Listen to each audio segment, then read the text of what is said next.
Bu Nurma, pada hari pertama kan Fadel sempat ditemani oleh keluarganya dari 2 kakaknya dan 1 ayahnya selama hari pertama itu. Memang boleh Bu Nurma ditemani atau seperti apa? Kalau dalam tahap penahanan, jika memang sudah dalam tahap penahanan, sudah ditempatkan di suatu tempat di Polres Metro Jakarta Selatan sebagai tahanan, itu tidak bisa keluarga untuk menemani. Tapi jika memang baru saja ditetapkan, belum ditempatkan di tempat yang ditentukan oleh penyidik, itu masih bisa didampingi. Ya, tapi setelah ditetapkan menjadi tahanan, kemudian sudah ditempatkan di tempat yang ada di Polres Metro Jakarta Selatan sebagai tahanan di Polres Metro Jakarta Selatan, itu mempunyai waktu. Ya, waktunya adalah Selasa dan Kamis, jamnya 10 sampai jam 14.00. Artinya pihak keluarga tidak bebas menjenguk setiap hari, Bu Nurma? Tidak bisa, ya, karena memang ada ketentuannya. Oke. Untuk satu lagi untuk tambahan yang penangguhannya Fadel hari ini seperti apa? Ya, kalau penangguhan penahanan sudah diajukan, ya, diajukan di penyidik, namun demikian itu adalah wewenang penyidik. Ya, masih diterima, namun demikian tindak lanjutnya masih di dalam untuk penangguhan penahanan. Kapan surat penangguhan masuk ke Polres, Bu Nurma? Waktu hari ditetapkan sebagai tahanan. Ya. Kondisi Fadel seperti apa, Bu Nurma? Ya, Sehat? kondisi kemarin kita lihat bersama, ya, rilis, sehat, bersenyum, ya, itu yang kita lihat bersama. Nggak ada permintaan apa, Bu Nurma? Ya, kalau saat ini yang jelas saya belum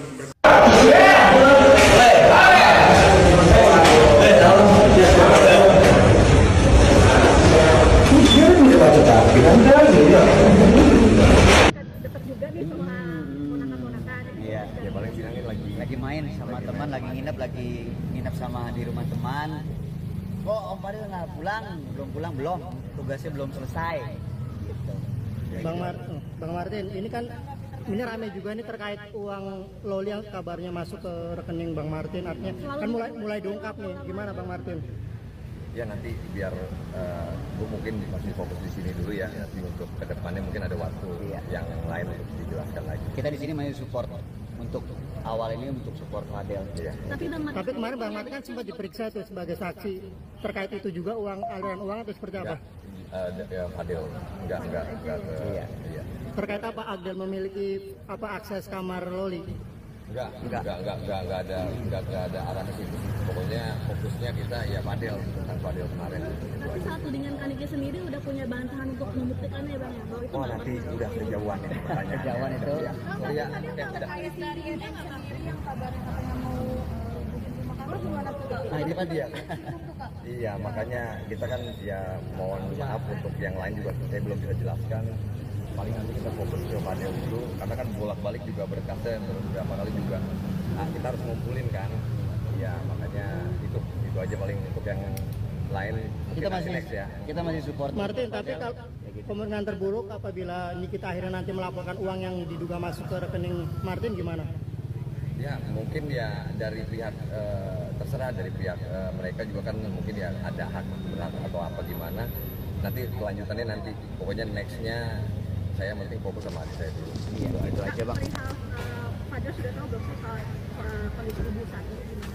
Saya melihat sekarang di pos dia berbahagia dengan pas calonnya misalnya, dengan adiknya, itu nggak masalah. Tapi dengan maksudnya dengan pengacara begini ya menunjukkan bahwa dia sudah bahagia, oke lah.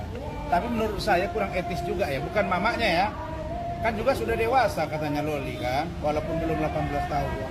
Menurut saya mbak jaga-jaga juga lah perasaan dari Fadel, jaga-jaga juga lah perasaan dari keluarganya. Karena kamu selama 2 tahun di UK itu kan menderita juga Ananda Loli. Dan gara-gara kamu Ananda Loli, aku dipukul loh. Aku dipukul, lapor polisi. Gara-gara nanganin kamu, aku dilaporin juga sama tim hukum. Maksud saya mbok dijaga-jaga. Jangan secepat itu kita melupakan kebaikan orang. Nanti kamu akan juga menyesal ketika kamu mengalami hal yang sama. Nah kan itu nggak main-main loh. Kalau aku lihat itu pasalnya itu bisa hukumannya sampai 15 tahun bahkan bisa 20 tahun penjara. Tapi aku nggak mau ngebahas lebih detail terkait dengan masalah hukumnya ya teman-teman. Cuman secara pandanganku pribadi nih ya, karena ini kan boleh dibilang adalah sebuah isu yang kayak fenomena di Indonesia. Banyak anak-anak muda yang menjalin hubungan asmara yang sebegitu dalam, kemudian terjadi hal-hal yang tidak diinginkan, kemudian justru malah reaksi dari orang-orang tuanya atau orang sekitar malah kesannya tuh kayak permisif gitu, mentang-mentang sudah berbadan dua, mentang-mentang sudah yang begitulah ya udah buruan aja dinikahin gitu. Sebenarnya di satu sisi aku prihatin dengan kejadian ini, tetapi di sisi lain menurut aku ini salah satu hal yang penting ya buat aku bahas dan juga diskusikan. Jadi untuk seluruh warga Indonesia atau penonton dimanapun kalian berada, kalau kalian melihat kejadian seperti ini misalnya nih ya, putri kalian mengalami hal yang apapun lah alasannya, apakah karena dia mau sama mau, apakah karena dipaksa, ataukah karena dibodoh-bodohin, aku rasa konsekuensinya itu tidak boleh langsung ya udahlah demi menyelamatkan aib kita nikahkan saja begitu. Jadi ini suatu hal yang unik gitu, karena biasanya kalau di daerah-daerah ya, Indonesia kan masih termasuk banyak daerah-daerah yang cukup karakternya unik-unik. Kalau udah kejadian kayak anaknya Nikita Mirzani, biasanya itu orang tua udahlah nikahin aja anaknya gitu dan sebagainya. Tapi ini luar biasa loh, amazing. Aku sih salut ya, maksudnya aku gimana ya, salut sih sebenarnya dengan perjuangannya Nikita Mirzani gitu. Walaupun ini belum final ya, karena kan Fadel ditetapkan sebagai tersangka. Tahapan berikutnya adalah begini. Ini kan ada sekarang ditahan 20 hari ke depan.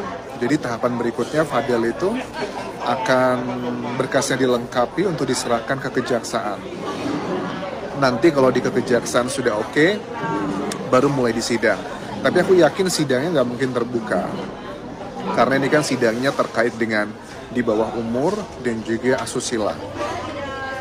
Yang aku lihat dari pemberitaan keterangan dari Humas Polres Jakarta Selatan, yang dikenakan untuk Fadel hiking ya namanya, apa tuh kalau naik bukit itu apa namanya?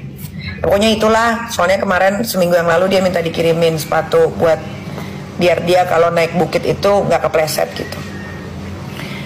Nah jadi dia tuh satu kamar nih gue ceritain ya, karena kan kalian penasaran Laura di mana. Laura ada di satu tempat di daerah pegunungan yang sejuk sekali, trekking lah pokoknya itu. Trekking apa hiking sih? Ya pokoknya hiking ya udah hiking. Jadi dia tuh sekamar 3 orang, perempuan semua pastinya. Nah, terus kalau yang di ujung sana itu khusus untuk laki-laki. Jadi yang masuk ke sini tuh kalangan-kalangan anak-anak orang kaya. Nah, terus dia sekamar bertiga. Salah satu dari temannya itu juga pernah sekolah di UK ternyata. Yang satu ada salah satu anak orang kaya punya perusahaan lah bapaknya di Jakarta ini. Tapi bermasalah juga. Jadi Laura tuh setiap malam punya temen ngobrol, dia bisa bercerita gitu kan, ditanya masalahnya Laura apa, sampai akhirnya dia bisa berdamai dengan dirinya, dia bisa jujur sama dirinya, dan dia sudah mengakui apa yang sudah terjadi selama 1 tahun belakangan ini tanpa ada paksaan. Kalau kalian tidak percaya, nanti minggu depan Laura akan press conference secara terbuka. Kalian bisa dengarkan sendiri. Kalau ada yang bilang, Kak nggak takut nanti plot twist tiba-tiba dia malah ngejelek-jelekin lagi? Insya Allah tidak. Ya, insya Allah tidak. Begitu minggu depan. Dan minggu depan yang boleh wartawan datang hanyalah wartawan-wartawan yang punya hati dan otak. Kenapa gue bisa bilang gitu? Gue tidak akan membiarkan wartawan-wartawan yang datang waktu acara Laura kesurupan kabur dari rumah aman dan dibawa sama Rasman ke hotel, habis itu ke Polres, itu tidak akan boleh meliput sama sekali. Jadi hanya wartawan-wartawan yang memang paham bahwa anak di bawah umur tidak boleh diwawancara, apalagi mukanya tidak diblur. Jadi wartawannya akan saya sortir, ya, wartawan yang selalu ingin mencari berita tapi tidak menggunakan isi kepalanya tidak akan saya undang atau tidak akan saya beri masuk